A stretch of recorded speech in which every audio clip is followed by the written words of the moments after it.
Okay, well then the other big thing I think is these Harrison Butker um, comments at this graduation speech at Benedictine College.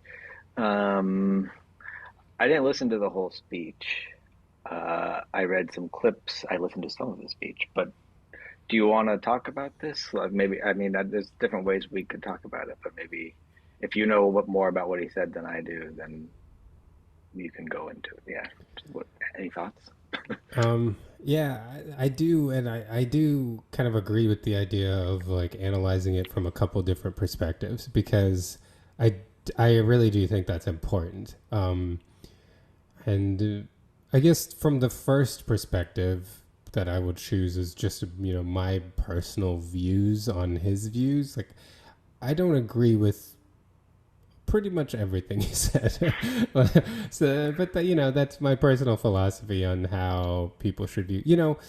I I for those who aren't completely clear on what he said, he basically came at things from his religious standpoint, which is a somewhat conservative Catholic. I think it's fair for me to characterize him that way, and interestingly made the decision to tell a bunch of graduates that even though they just graduated, and this is really speaking to the female graduates, that they might actually feel better, in a role as a mother and taking care of things at the home rather than, I think, at least the implication was contrasting it with pursuing a career. Um, and I think, my personal views are just kind of that anyone can do whatever they want. I think that, I know a lot of people that have chosen that route in their life to, you know, make their primary role that of someone who's taking care of a family in a home. And I think that's more power to them if that's what they choose. And there are people that have chosen not to have a family at all, and more power to them if they choose that, or if someone wants some level of hybrid in the middle. To me, the important thing is just that people should be able to choose what they do, and as long as they're not causing anybody else a problem, they should be able to do it. So I don't have any problem with some people having that philosophy that that's what they want to do. I do always have a problem with people prescribing a philosophy for other people. Um, and then, in that case, then I kind of move on to my next part of the perspective, Well, which is that, can I just yeah, go ahead. jump in about that? Yeah, so I guess I did listen to that part, and it was I think he was like clearly the implication was like this is what you should be doing when he was talking to the female graduates. Um, I think he like tiptoed around saying it explicitly, right? Like this is what you should be doing, right? Right. But uh, but it, I mean, it's at least for me like really easy to read on the implication there, and I'm pretty sure that was that was what was intended, and that just yeah that and then he talks about it like his relationship with his wife and how she's like the homemaker essentially, and I mean he got choked up describing it, and that's great, great for that you have this, in a way that works for both of you, but I think the sort of the hubris in thinking that that's got to be the way it works for everybody, and that's the right way to do it is it's hard to digest for me. Right? Yeah. And that this is just strictly speaking the way, like strictly just my view about his view here. Right? Again, like there's another question, a broader question about like should we be able to talk about what place do discussions like this have in well all sorts of different contexts. But anyway, sorry, I just wanted to follow up on the woman graduate's remark. Yeah, I agree with that. But I would also say that I think there's unfortunately a lot of hubris that comes from the other side too when they try to tell people that are interested in that life that they've been quote unquote brainwashed or that this is what it's like everybody can choose whatever life they want to live. I think that's the beauty of what this we talk about what we these values that we think of as American, and there can be a lot of debate about how much they're actually American values, but in theory, like that's what it's supposed to be, right? Everybody can kind of do what they want to do, and you make choices for yourself. And I just feel like as long as people aren't causing other people any problem, why should we care about the choices that they make for themselves? Let them choose what they want to do. Yeah, this is Mill's harm principle. This is what John Stuart Mill says, in a way that is not at all consistent with his utilitarianism, but whatever. Yeah, okay. I think we're on the same page about that. I realize we're gonna have to take a break in a little bit here. Do you think we can do some more of the Butker discussion before that? We can take a break because I feel like we'll probably end up spending a little more time. So why don't we take a break and then keep it up? Okay, we'll be back with more Butker. So I guess back to Butker. Yeah. So there are a couple other ways that I want to look at this. I just want to caution people, like some of these may appear contradictory, but I think that's kind of the point, that these are somewhat nuanced issues. And I don't know, I think sometimes societally we think we have really easy answers to things, and that actually impedes progress in addressing them properly because they're complicated. So I want to talk about like more kind of broad ways to look at this, and then I do actually want to talk about it from a football perspective too. So starting, the first way, the first thought process I had about it was that I disagreed with what he said, and number two is that I think that sometimes when people disagree with what others say, they very quickly get into a mindset that other people shouldn't be able to say it. And I think that can be pretty problematic. And I think that's somewhat problematic in this scenario too. I think, and the way that it seems to happen is that people get very quick to label speech as dangerous and just say because speech is dangerous, it shouldn't be said at all, and people should be censured from saying it. And I'm not sure that I can get on board with that line of thinking. I don't like what he said. I wouldn't ever say what he said. I really hope that, the people that I teach and children that I raise wouldn't believe what he said. But I'm not sure that I can get on board with the idea that, like, for example, there was I don't even remember how many people have signed it now. There was like a change.org petition that he should be kicked off the Chiefs and things like that. And was that a pun?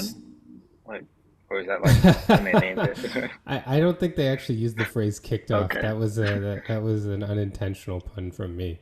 Okay. Just to lighten the mood. Yeah, it's one of those, because there have been, and I thought Aaron Schatz, who did the like Football Outsiders thing for a long time, and I don't know where he works now, but he's the guy that came up with DVOA. I thought he made a very good point where he was like, this isn't even similar to something like, Tyreek Hill, where what he was accused of was something criminal.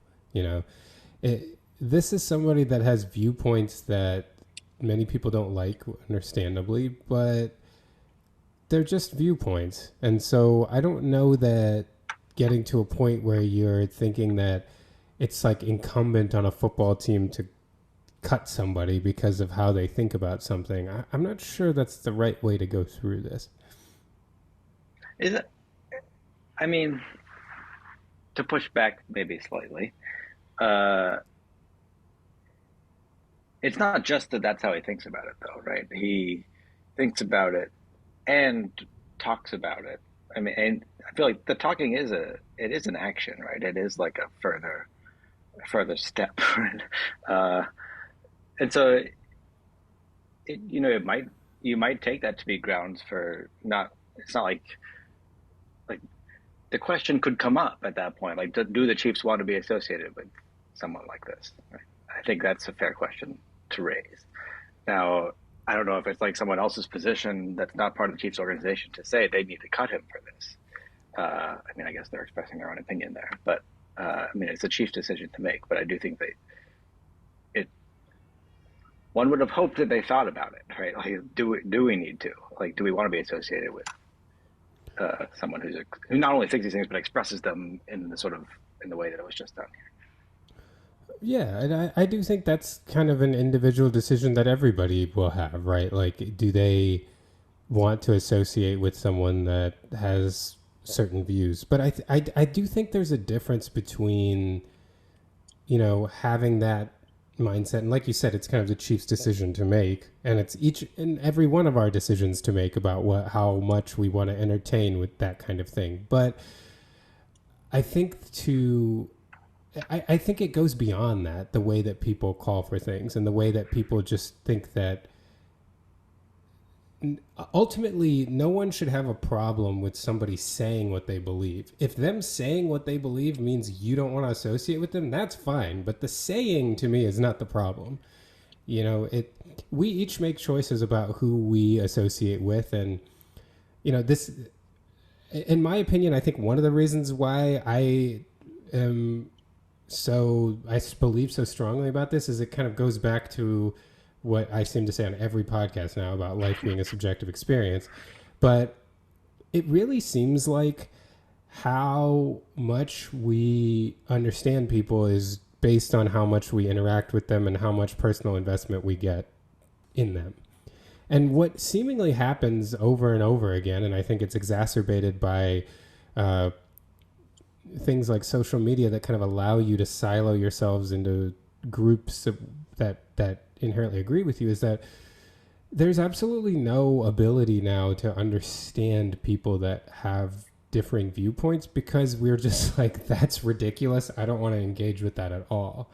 But there are a lot of people, like, we are putting it on the crowd at that commencement speech that they didn't agree with what he said, but I'm sure some did and some didn't, and there are a lot of people in the country that do think that way. And I don't, but they do. And I don't know that it's right to just think that they're all stupid or they're all misguided. Like, I think it's important to at least be willing to have them say their viewpoint too, even if we don't agree with it, I guess.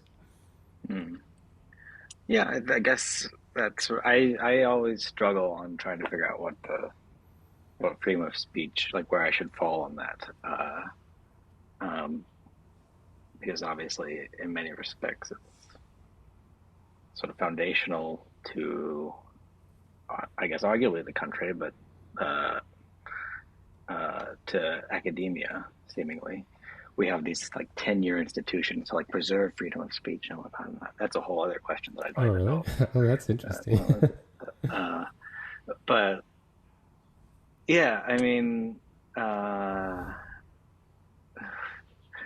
well, so I don't know where I fall on the because I do think, we like saying something is not just, it's not just like, it's not just, it doesn't occur in isolation, right? That saying something is, it is an action. It's a choice that one makes about what to say, about what. I mean, yeah.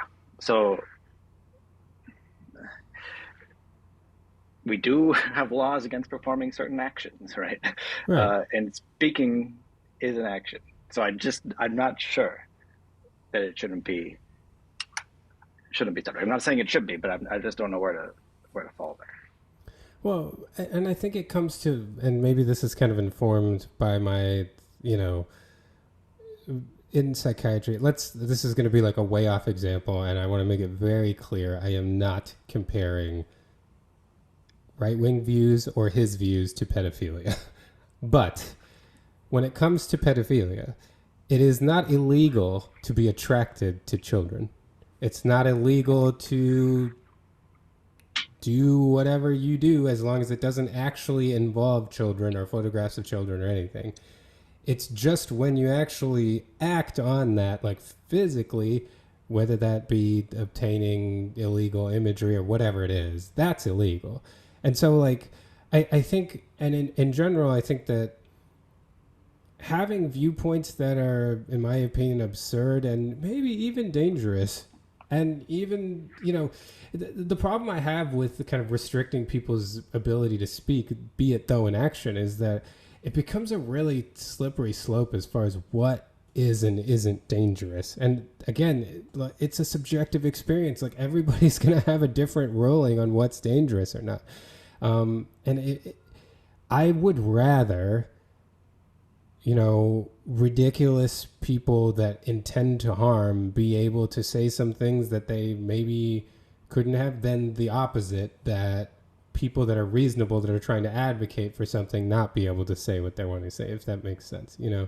I think it becomes really hard to parse what is and isn't able to be said. I think that's really tough. No, I think that's right. I think who would make these decisions, right? Yeah. Well, I'm not making them. Fortunately, I'm not making them. But the point you were just making reminded me of this great quote from I can't remember. I was trying to pull it up on my phone as you were talking. It's from the book Wicked, about which there's the Broadway play now, or whatever. But it's a really nice quote about something like, everyone has the urge to like bash that stranger's face in. I mean, it's not that extreme, but the urge is human or whatever. It's acting on it that's evil, right? Yeah, like I'm sure everyone in their life, maybe not, like everyone's probably wanted to assault someone at some point, like physically, like punch someone, I'm sure everyone at some point. I feel like that's a fair assumption to make. And the vast majority of us didn't in those moments. And so we didn't do anything wrong, Yeah, fair. Yeah, fair. I just, yeah, that's right. Good. Yeah, I don't know if I still feel like the acting on it could be speaking on it in this kind of context, and that could be classed as, well, in this case, evil is maybe, well, yeah. But I feel like it's fair to think it's evil, but he also like didn't make anyone do anything, or besides someone having to hear his voice, he didn't materially impact anybody's life, And that's where, in some sense, he materially impacted many. Here we are talking about it, right? Like many people. But it's out of their choice, right? Like nobody had to do anything except sit and listen to him. If you were in that commencement, I guess you could have walked out if you wanted. You could have walked out, yeah. Like I wondered if anyone did. But I think that's to me where the difference, and I would argue that people who are also doing things that I think are within their own rights, namely like pushing to pass laws that are restrictive on people's rights, they're doing way worse than someone like Butker did. Like people that are passing like abortion restrictions in these different states, like that to me is actually impacting people, whereas Butker said something and that's still a legal thing that they're doing, pushing through their viewpoint. So I don't know. I think it's, as much as I don't like what he said, I think that it, Jon Stewart, I don't know if you saw his, like he did a brief thing about it and I thought his perspective was really nice, but he started it by saying like a conservative Catholic guy said something really right wing at a conservative Catholic university. Like why are we all surprised? And then his point, which I thought was a really good one, was that it's, conservatives spend a lot of time saying that they're not allowed to say things that they go around and say all the time. It's this idea that like, we can't say these things anymore. We can't. And then you just see example after example of people saying those exact things. Like Harrison Butker. But yeah, I guess that's kind of that's the encompassing of the kind of next perspective that I had on it beyond disagreeing, was just that I just don't find it as problematic as a lot of people do that he said it from a kind of societal standpoint. But the next perspective, I think, for me is the purely football standpoint, which I think it's ridiculous that he said it. And that is because, like you talked about, it's the Chiefs' decision about whether they want to stand by him. And one thing we've seen with all football teams is it's all about your value to the team, right? How much distraction are you providing versus how much value you're providing? And like, Harrison, you're the kicker, like the last thing I feel like Andy Reid wants is to have the entire team having to answer questions. Like Mahomes had to answer about it. Kelsey's had to answer about it. Like from a football team perspective, this was really stupid. Like the last thing any team wants to talk about is stuff outside the locker room that's controversial. And you know the last person they want, like the most dispensable people. And I agree that Butker's not the most dispensable person on the team. Like he's a very good kicker, you know, top. Some might argue the best kicker in the league. Justin Tucker has obviously kind of carried that belt for a while, but at least a clear top 5 kicker, probably top 3. So he's not that dispensable, but I'm sure that Andy Reid was just fuming that this has become a deal for as long as it's become a deal. And so from that perspective, from a football team perspective, like, what are you doing? Yeah, that's, I mean, especially at this dry time of the year news-wise for the NFL, right? I mean, of course, if it's a graduation space, it is going to be at this time of year, but not optimal, right? not optimal in timing or in the decision in general, right? From a football team perspective, I think that's right. Yeah. Did you have any thoughts about? So I saw some of the clip of Travis Kelce expressing his thoughts about it. Did you have thoughts about his thoughts about Butker's thoughts?